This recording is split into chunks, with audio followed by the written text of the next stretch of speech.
Hello friends, I hope you all are well. So आज हम लोग बात करने वाले हैं यूपीएससी एग्ज़ाम की, और उसमें भी हम बात करेंगे आज एनसीईआरटी बुक्स की। बिकॉज जब आप यूपीएससी का नाम लेते हैं तो सबसे पहले माइंड में आता है NCERT's books and standard books. As you all know कि एनसीईआरटी बहुत ज़्यादा मेन है बिकॉज आपके बेस को प्रिपेयर करने के लिए, क्योंकि कहीं ना कहीं पे आपका बेस स्ट्रांग होगा तभी जा करके आप यूपीएससी एग्जाम को क्रैक कर पाएंगे, स्टैंडर्ड बुक्स को समझ पाएंगे। अदरवाइज आपको बहुत ज़्यादा प्रॉब्लम होगा फिर समझने में, कहीं ना कहीं पे वो चीज़ें नहीं आ पाती हैं। जब आपका बेस स्ट्रांग नहीं होता, टीचर कुछ बता रहे होंगे, आप भी कुछ सुन रहे होंगे एंड आपको वो चीज़ बिल्कुल भी वो नहीं कर पाएंगे, कनेक्ट नहीं कर पाएंगे बिकॉज आपने पिछला वाला नहीं पढ़ा होगा। तो उसके लिए बेसिकली आपको एनसीईआरटी बहुत ज़्यादा नीडेड होती है। यूपीएससी एक टफेस्ट एग्जाम ज़रूर है, लेकिन अगर एक अच्छा स्ट्रेटेजी हो, कंसिस्टेंसी हो, डेडिकेशन हो, तो आपका यूपीएससी का एग्जाम बहुत अच्छे से निकल जाएगा और काफ़ी अच्छे से आप प्रिपेयर करेंगे और रिवीजन करेंगे तो आप इजीली इसको क्रैक कर पाएंगे। बट उसके लिए आपका फुल कंसिस्टेंसी होना चाहिए आपके एग्जाम पर। सेकेंडली, आपको बुक्स का पता होना चाहिए कि एनसीईआरटीज़ के बाद आप क्या पढ़ेंगे क्या नहीं पढ़ेंगे, बिकॉज ये चीज़ें आपको बेसिक नॉलेज देती हैं, बेस कवर करती हैं, लेकिन जो हायर नॉलेज होती है वो फिर आपको स्टैंडर्ड बुक्स देती हैं।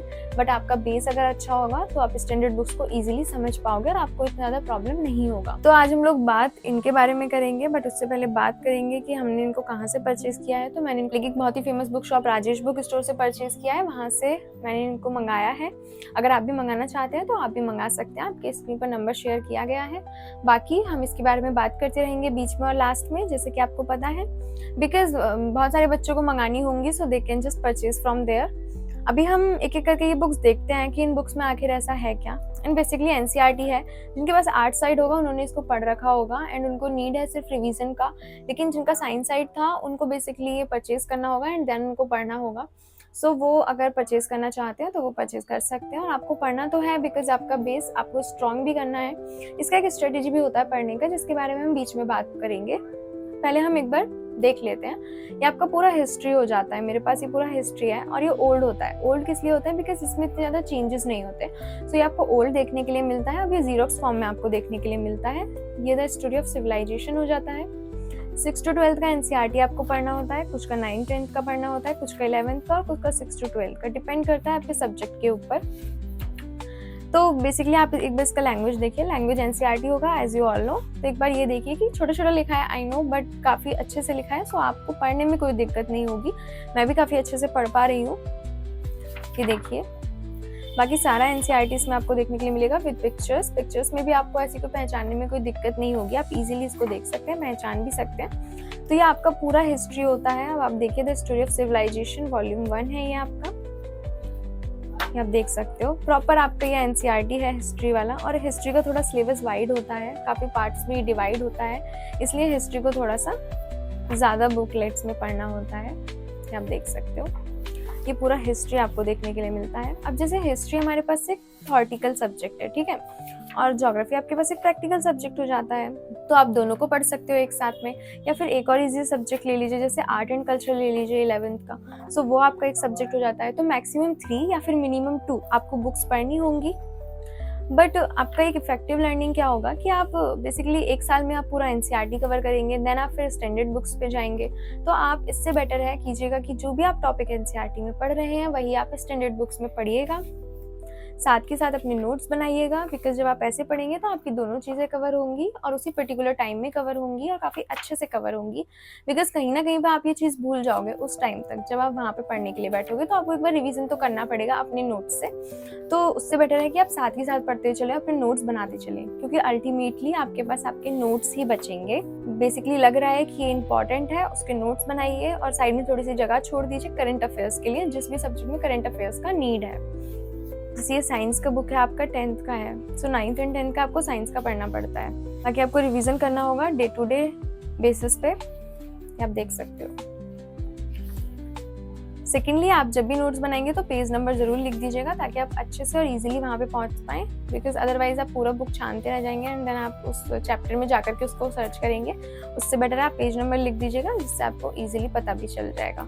तो अपने नोट्स अच्छे से बनाइएगा, राइटिंग अच्छी रखिएगा, प्रेजेंटेशन अच्छा रखिएगा, पॉइंट्स एकदम सटीक लिखिएगा जिनका नीड है, इम्पोर्टेंस है। इससे आपको बहुत ज़्यादा हेल्प होगी, क्योंकि इससे आपका एक व्यू बनेगा कि आपको पता चल जाएगा कि कौन सा पॉइंट इंपॉर्टेंट है। आपके हैबिट में आ जाएगी ये चीज़, जब आपके हैबिट में आ जाएगी तो आपको ज़्यादा डिफिकल्ट भी नहीं लगेगा।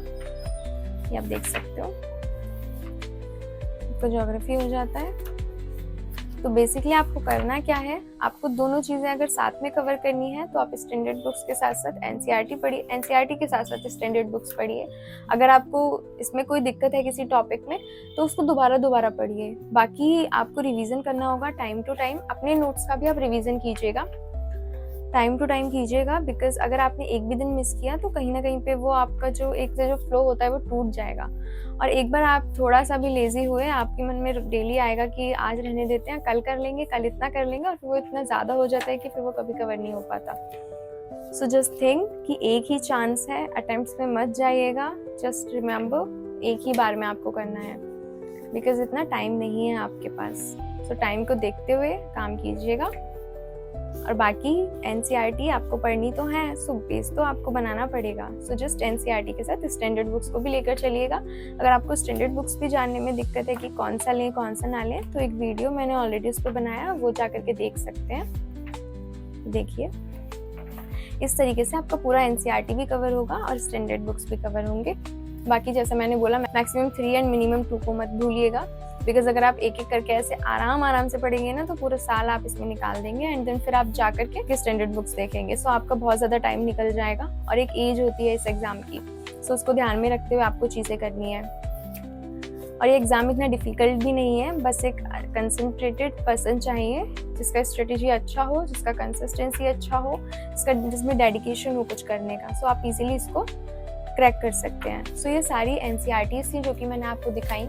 तो आपको अब करना क्या है, अपने एनसीईआरटीज़ को अच्छे से कवर करना है, अच्छे से एग्जाम पे फोकस कीजिएगा, रिवीजन कीजिएगा, अपने नोट्स बनाइएगा, चीज़ों को समझिएगा और करंट अफेयर्स पे पूरा फोकस कीजिएगा, and then you can easily crack this exam.